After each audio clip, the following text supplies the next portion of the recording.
Hola de nuevo, chicas y chicos. En este nuevo vídeo vamos a estudiar de nuevo el Present Perfect.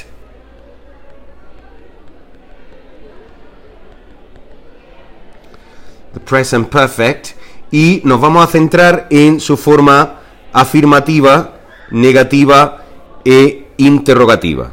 ¿De acuerdo? Recordad que en los dos vídeos anteriores estuvimos viendo primero el uso, para qué me servía a mí este tiempo verbal.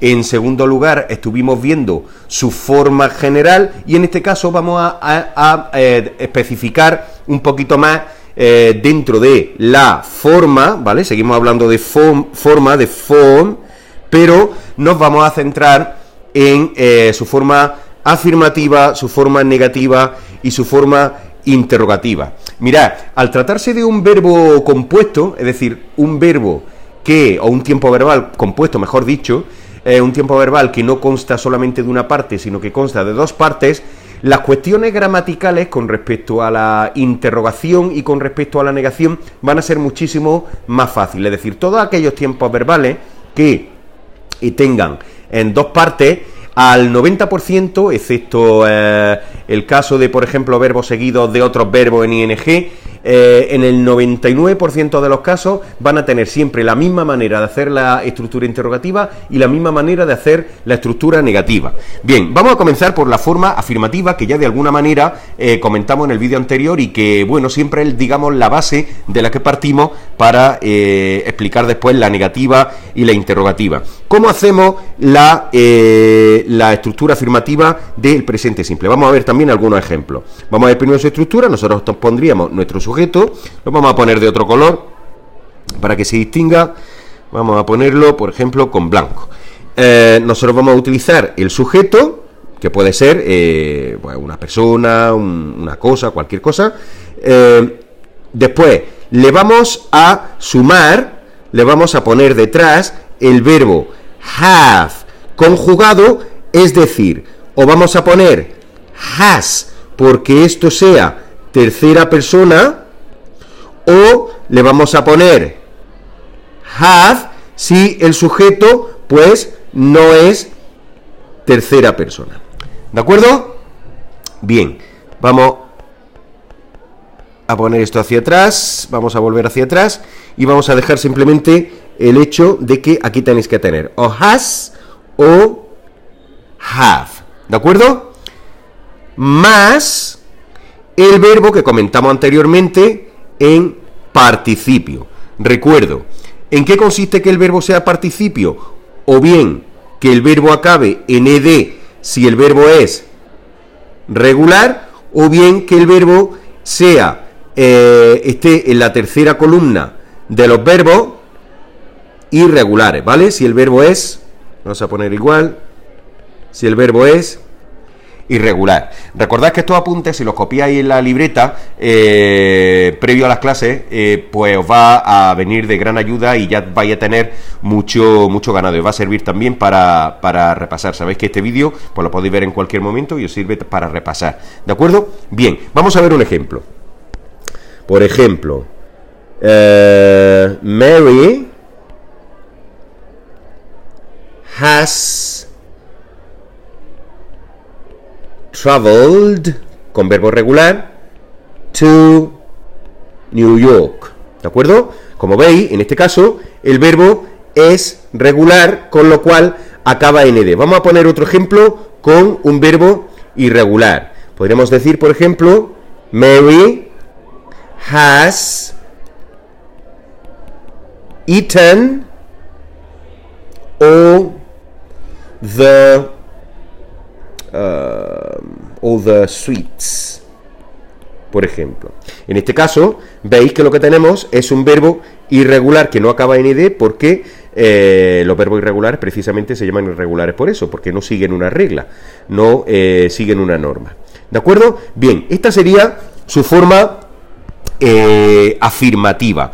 ¿Cómo haríamos su forma negativa? Pues muy fácil. Volvemos a repetir la estructura de arriba, ¿de acuerdo? Tendríamos nuestro sujeto, de nuevo tendríamos, vamos a simplificar, have o has, como habíamos comentado antes, ¿de acuerdo? Más el verbo otra vez en participio. Ahora vamos a ir un poquito más rápido porque la explicación ya la tenéis aquí, digamos, ¿vale? Pues tenemos sujeto, has, have, y vamos a dejar, me voy a permitir que haga aquí un espacio, ¿de acuerdo? Ya supongo que intuiréis para qué, que es precisamente para meter la partícula not. Es decir, nosotros vamos a hacer la estructura negativa de este tiempo verbal metiendo detrás de have o has la partícula not, y ya tendríamos nuestra estructura de presente perfecto en negativa. Por supuesto, como hemos estudiado anteriormente, yo podría contraer esto de la siguiente manera. Podría decir haven't o podría decir hasn't, ¿de acuerdo? Pero de momento lo vamos a dejar así, ¿ok? Bien, vamos a ver algunos ejemplos. Por ejemplo, yo podría decir, en las oraciones anteriores, las podemos poner las mismas oraciones negativas. Mary has not, ¿acordaros? Not es este not, has not traveled to New York. O podría decir, Mary has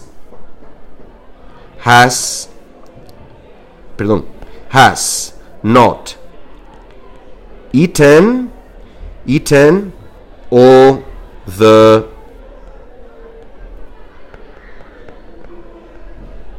sweets. ¿De acuerdo? Bien. En caso de que no tuviéramos una tercera persona, pues podríamos tener perfectamente un have, ¿de acuerdo? Por ejemplo, lo voy a poner aquí, pero no confundáis con la interrogativa, ¿de acuerdo? Por ejemplo, podría decir my friends have said, bueno, vamos a utilizar otro verbo, have studied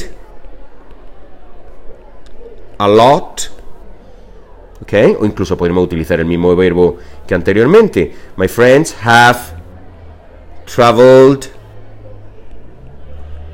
to New York, or my friends have eaten all the sweets. En este caso la única diferencia sería que aquí tendríamos que poner have, porque no tenemos una tercera persona, puesto que my friends es plural. Lo mismo ocurriría con I, en este caso, que no tiene este verbo no tiene tres formas. Recordad, cuando estuvimos viendo los verbos auxiliares, aquí have funciona como verbo auxiliar, por cierto, solamente tenemos dos variaciones.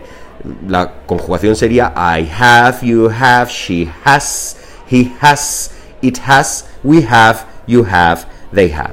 ¿Ok? Vamos a deshacer estas últimas oraciones y ahora vamos a ver cómo podríamos hacer la oración. Vamos a borrarlo con la goma. Ahora tendremos que ver cómo podríamos hacer la oración interrogativa, que es muy fácil, puesto que estamos hablando de un verbo compuesto. El 99% de los verbos compuestos se hace la pregunta y la interrogación de la misma manera. Con lo cual, ¿qué es lo que vamos a tener? Pues vamos a tener lo siguiente. Vamos a imaginarnos de nuevo que tenemos la oración en afirmativa, ¿de acuerdo? Imaginaros que tenemos una oración como Mary. Vamos a ver.